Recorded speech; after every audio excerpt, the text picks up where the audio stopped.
Nah teman-teman, sekarang kita berada di kawasan Huta Sialagan. Di mana di Huta Sialagan ini kita akan melihat batu persidangan dan juga menemui salah seorang warga yang akan memberikan kita lebih banyak lagi informasi mengenai Huta Sialagan, yaitu Tulang Sialagan. Cek it out. Horas Tulang. Horas. Perkenalkan Tulang, kami dari Sekolah Tinggi Ilmu Ekonomi Mas Pamatang Siantar. Saya sendiri Kiran Sulaiman Purba dan saya Eliani Damanik Tulang. Nah, di sini Tulang kami mau meminta bantuan kepada Tulang untuk menjawab beberapa pertanyaan kami mengenai kampung kita ini, yaitu Huta Sialagan Tulang. Nah, di mana Tulang kami belum sepenuhnya mengetahui apa saja mengenai tentang Huta Sialagan ini, dan kami masih mau belajar Tulang mengenai adat Batak di perkampungan kita ini Tulang. tapi sebelumnya Tulang, kami beritahu juga bahwasanya wawancara kita ini merupakan salah satu pembelajaran untuk pemata sakti dan pertukaran budaya di seluruh Nusantara Tulang. Yang artinya Tulang, pembelajaran kita ini akan menjadi pembelajaran untuk seluruh mahasiswa yang ada di Indonesia Tulang. Bisa kan Tulang? Oleh. Mengapa dia disebut dengan Huta Sialagan Tulang? Baik, huta ya di orang Batak itu sebenarnya ada 3 level tempat tinggal. Iya. Huta, Lumban, dan Pea. Ya, huta itu adalah tempat keluarga tertua dari marga itu. Kalau dibilang orang Batak itu raja di huta. Ya, jadi, nah kalau dari namanya huta itu biasanya ada ciri-cirinya, ada pohon hariara. Itulah ciri-cirinya. Jadi konon dulu kalau orang mau bikin huta, tempat tinggal raja atau tempat tinggal itu biasanya ini ditanam dulu. Apabila tumbuh baik dalam 7 hari, maka di situ boleh ada kehidupan. Maka jadilah namanya huta. Selanjutnya Tulang, itu kan tadi sudah Tulang jelaskan mengenai huta. Nah, sekarang dia Huta Sialagan. Dan menurut informasi yang kami dengar Tulang, ya dari media-media, bahwasanya Huta Sialagan ini dulunya ya ditempati hanya orang-orang yang bermarga Sialagan. Itu seperti apa Tulang, bisa dijelaskan? Iya, kalau namanya Huta Sialagan ya yang tinggal ya hanya marga Sialagan. Artinya terutama keluarga raja gitu loh. Jadi ya, tentunya marga lain ya tidak boleh dong tinggal di sini. Namanya juga Huta Sialagan gitu. Beda kalau misalnya di tempat lain beberapa huta yang saya lihat, ya artinya borunya juga boleh di situ, berenya juga bisa di situ. Tapi khusus untuk Huta Sialagan itu hanya Sialagan yang tinggal di situ. Berarti Huta Sialagan punya lah di Ya sini. pokoknya hanya Sialagan, marga Sialagannya yang tinggal di sini. Iya Tulang. Oke. Nah, setelah kita lalui mengenai Huta Sialagan Tulang, dan menurut informasi yang kami dapat juga bahwasanya Huta Sialagan ini sering dikenal dengan persidangannya ataupun eksekusinya. Itu seperti apa persidangannya Tulang? Baik, persidangan ya. Saya akan pertanyaannya mungkin bisa kenapa ini ada kan gitu ya. Tulang. Kenapa sampai ada hanya Sialagan yang punya persidangan ini? Iya Tulang. Kalau kita lihat ya, ini berdasarkan adat Batak. Orang meninggal aja kan pasti ada rapatnya ya. Betul. Nggak boleh dikubur gitu aja. Marga Raja namanya. Orang mau kawin aja itu ada rapatnya, Martonggo Raja namanya. Bahkan rapat paling tinggi di orang Batak itu rapat parabius. Ya, itulah rapat parabius, artinya rapat para raja. Jadi cuman kelebihannya Raja Sialagan membuat satu tempat untuk itu semua dulu. Iya Tulang. Ya, jadi apapun aktivitas persidangan, rapat-rapat yang saya bilang tadi harus dilakukan di sini. Berkembanglah tahun demi tahun karena makin banyak kejahatan, ya kan? Apalagi dulu ilmu hitam orang Batak sangat kuat, maka dibuatlah jadi persidangan bagi orang-orang yang melakukan kejahatan. Jadi kalau dulu ya kalau ada orang membunuh ya disidangkan di sini, ada orang mencuri harus disidangkan di sini. Kalau ada misalnya menyerang Sialagan disidangkan di sini. Makanya dikenallah batu persidangan Raja Sialagan. Kalau misalnya mencuri ya itu masih umum lah, kayak biasa lah itu ya. Terus perkara rumah tangga KDRT gitu ya. Nah itu biasanya ya hanya rapat biasa, artinya ngomong antar kedua belah pihak yang bertengkar. Kalau dalam keluarga Kalau mencuri misalnya itu raja bilang kamu boleh bebas asal bisa ditebus 4 kali dari apa yang dia curi. Jadi hukum yang dipakai di sini hukum bangsa Israel tempo dulu. Ya. Nah, kalau dia nggak bisa ditebus, maka dia jadi budaknya raja. Nah, ini kalau sudah berstatus budaknya raja, kerja untuk raja, biasanya dia ditempatkan di rumah orang Batak yang anak tangganya genap. Itulah ciri-cirinya bahwa itu adalah pekerja raja. Jadi itulah yang terjadi, ya. Itu tindak pidana biasa. Naiklah level kedua, tindak pidana umum. Membunuh, memperkosa, perkelahian antar kampung. Itu keputusan bukan di tangan raja, tapi di tangan kelima penasihat. Jadi inilah penasihat raja. Ini penasihat raja, ini penasihat korban, inilah penasihat terdakwa. Jadi dalam tiap rapat susunannya gitu. Raja di sini, adik-adik raja, dukun, tukang pancung, terdakwa, disinilah para penasihat. Jadi jangan aneh kalau orang Batak memang banyak jadi pengacara. Karena mereka sudah terbiasa kayak gitu loh. Sampai sekarang nggak ada orang Batak itu ngambil keputusan pribadi, selalu harus musyawarah gitu loh. Nah, kalau misalnya naik ke tindak pidana serius, nah inilah hak prerogatif dari raja. Hanya satu keputusan raja, bunuh penggal kepala. Demi wibawa raja dan kerajaan. Siapa aja itu? Siapa yang mencoba-coba mengkhianati kerajaan. Tidak peduli adik raja, keluarga raja, siapapun mengkhianati kerajaan, itu keputusannya bunuh. Orang yang mengganggu atau selingkuh dengan salah satu istri raja, demi wibawa raja, itu akan dibunuh raja. Nah, setelah raja memutuskan untuk dibunuh, maka dia dipenjarakanlah dulu, dia dipenjara orang Batak yang konon ada di bawah rumah raja. Kalau kita lihat ini ada satu rumah bertanda tanduk kerbau, itulah rumah raja, dan konon di bawah rumah raja lah orang yang siap dibunuh.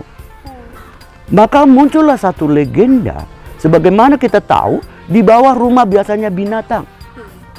Kalau begitu itu sama dengan binatang, ya kan? Makanya bilang kalau gitu boleh dimakan dong. Karena dia binatang, ya kan? Nanti prosesnya itu pada saat pemancungan, setelah dipancung raja bertanya siapa yang mau makan. Itu nggak sembarang kok. Ya kalau kelas kita nggak mungkin lah. Tapi kelas-kelasnya kayak orang punya ilmu hitam, wah itu berebut. Kalau dia tahu ada orang dibunuh di sini, udah berebut, mereka pasti datang sini. Nah, setelah melewati masa persidangan tulang, nah bagaimana mereka pengeksekusinya, siapa yang mengeksekusi dan bagaimana selanjutnya?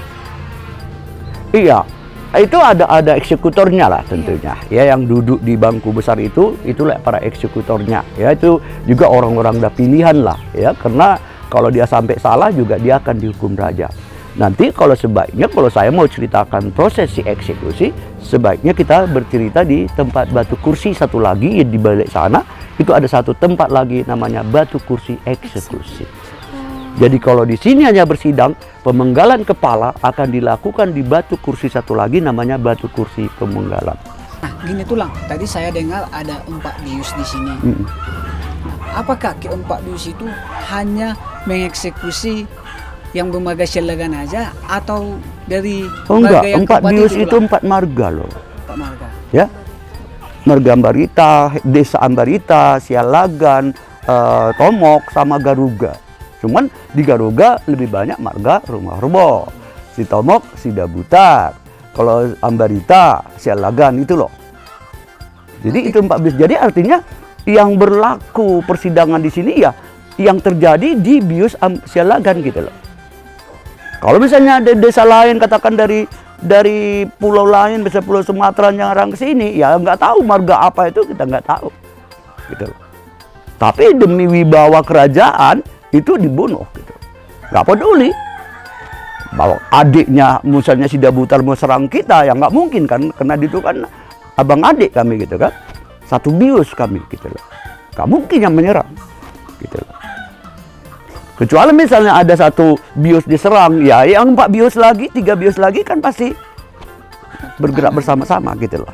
Oke, terima kasih Tulang. Untuk saat ini, bisakah kita ke tempat kursi pengeksekusian tadi? Oke. Iya, biar lebih jelas di sana Tulang jelaskan prosesnya bagaimana. Prosesnya, iya Tulang, iya.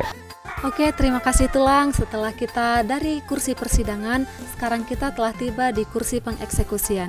Nah, kami di sini Tulang mohon penjelasan dari awal hingga akhir proses pengeksekusiannya Tulang. Baik, tadi saya katakan bahwa orang itu sudah diputuskan untuk dibunuh, dipenggal kepalanya. Namun sebelum dipenggal, biasanya raja memerintahkan dukun manitiari.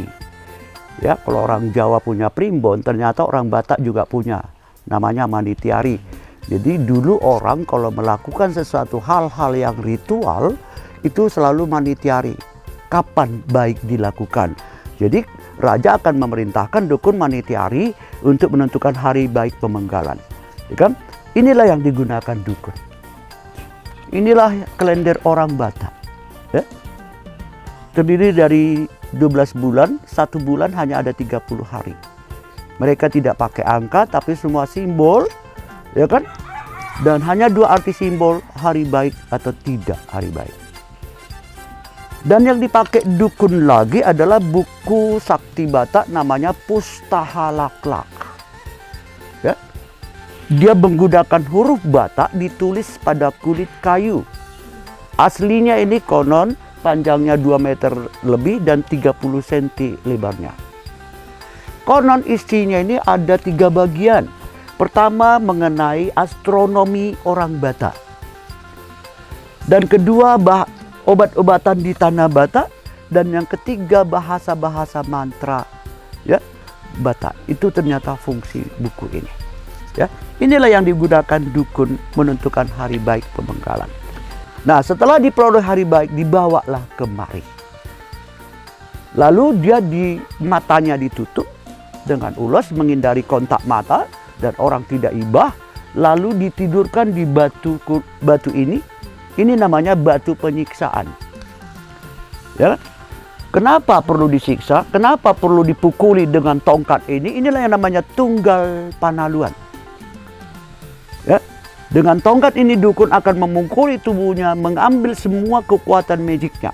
Seperti yang saya katakan tadi, orang yang berani melakukan satu kejahatan serius itu bukan orang sembarang. Dia pasti sudah punya ilmu kuat. Makanya disinilah pertempuran antar dukun untuk menghilangkan kekuatan magicnya. Dengan cara memukulnya, diiris tubuhnya, ya tentunya dijaga dengan beberapa orang. Karena ada syarat. Algojo hanya boleh memancung dia sekali tebas. Gak boleh 2 kali. Gak kayak motong ayam gitu, tidak.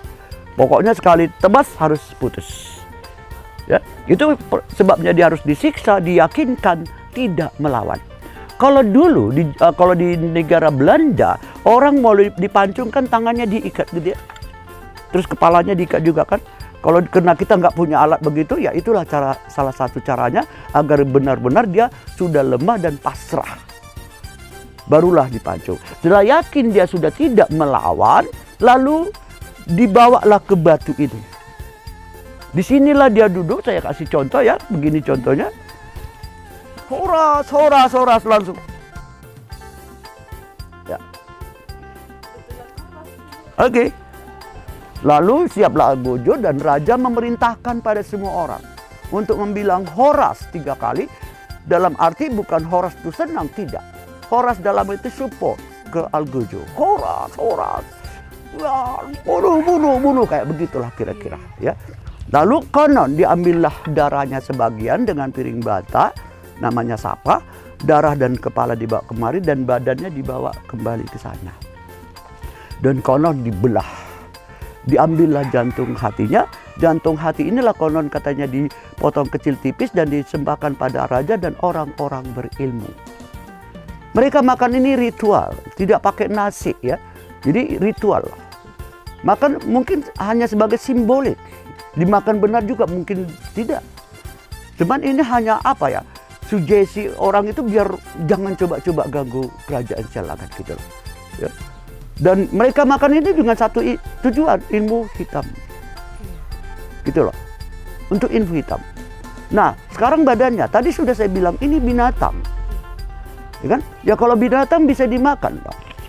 Itu yang ditawarkan raja. Siapa yang mau makan? Coba kalau Anda misalnya ada di sini, mau nggak? Belum tentu. Saya juga belum tentu. Tapi saya mau, ya itu siapa yang punya ilmu. Ya kan? Dialah yang Dialah yang mau gitu loh.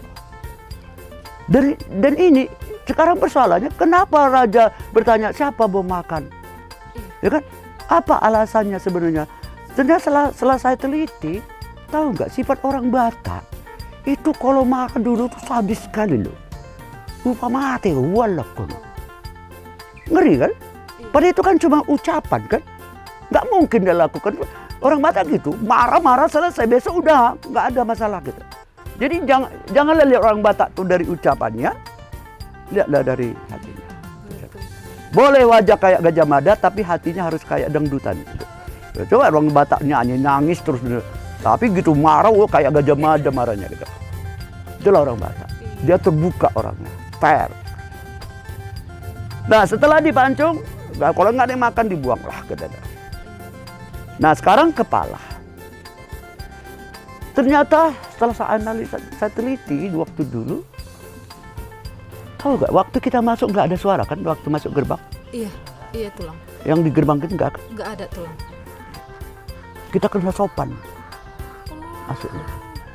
Tahu nggak kepala itu ternyata mereka gantungkan persis di tengah kita gerbang kita. Tuh. Jadi nanti keluarlah sopan. Ya? Iya tulang, iya. Kita harus dari belakang. Karena kalau kita keluar dari depan akan terdengar suara nanti. Yaitu security saya bilang, Pak, Dek pulangnya dari belakang katanya.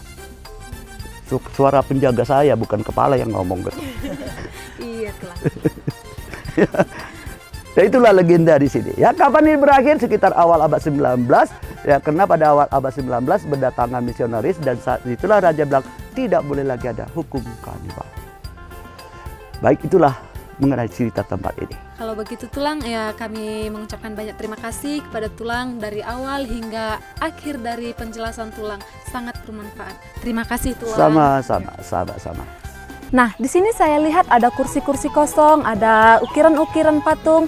Sebenarnya ini tempat apa ya?